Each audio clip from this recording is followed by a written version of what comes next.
In this simple video tutorial, I'm going to share with you how you can stop people from sending you messages on TikTok. You can simply customize on who can reach you out in your TikTok inbox. By preventing unwanted messages, you can protect your personal information and reduce the risk of interacting with individuals who may have malicious intentions. Ensuring that you only engage with the conversations that align with your interests while avoiding distractions and potential spam. To do this, simply open up your TikTok.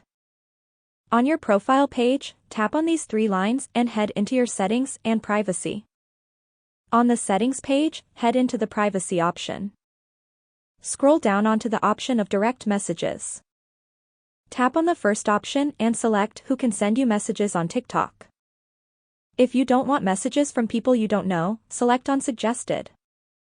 You will only receive messages from people who follow you and you follow them back. You can choose on any of these options. That's how easy it is to stop unknown accounts from messaging you on TikTok. If you have any questions, just let me know in the comments section down below.